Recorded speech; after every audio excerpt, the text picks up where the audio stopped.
The White House saying President Biden plans to run in 2024 alongside Kamala Harris. But that's not what the vice president told the Wall Street Journal. Joining us to discuss that contradiction, Fox News contributor Lara Trump. So, Laura, the White House says that Biden is running for president again, but then when the Wall Street Journal talked to Kamala Harris, she says she doesn't know what's going on.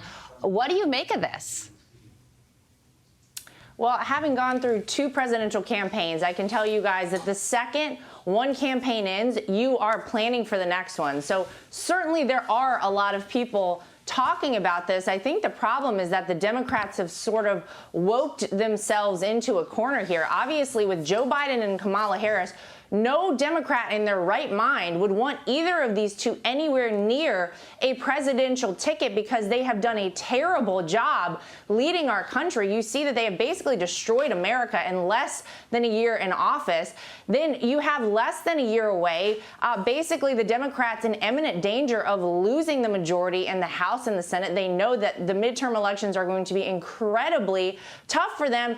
And they don't really have, guys, any viable candidates to replace the current occupants of the White House. So it is a very tough position that the Democrats have found themselves in. Unfortunately for them, it is of their own making. But certainly there are people discussing who will be running for president in 2024. Perhaps they're waiting to talk to Kamala until she addresses the root cause of immigration or something along those lines. We just don't know. But it is being discussed, and I think they are very, very nervous. This sort of raises alarm bells as to their working relationship.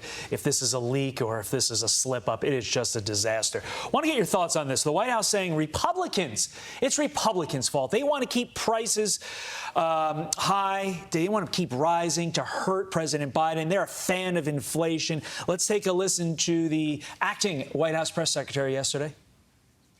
Republicans are actively seeking to hurt the pandemic response, explicitly rooting for inflation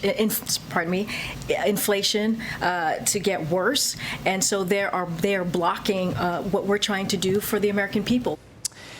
Lara, is a defensive comment like that proof that they know they are in huge trouble on inflation?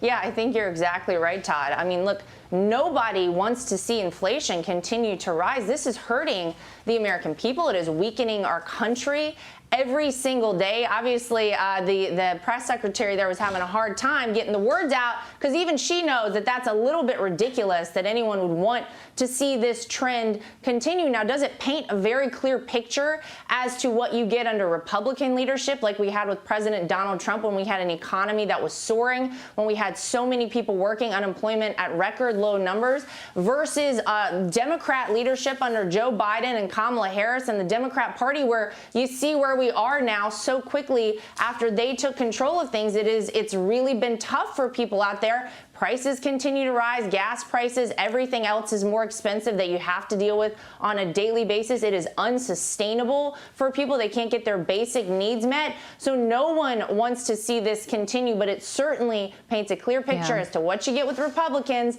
and what you get with Democrats, and nobody wants what we have happening now to continue. And we're learning that the number of border apprehensions is up for the first time since July, 174,000 apprehensions. Crime is also up across the country.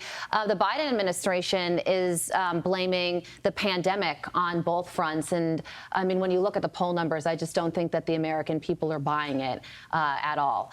Laura, thank you so much for joining us.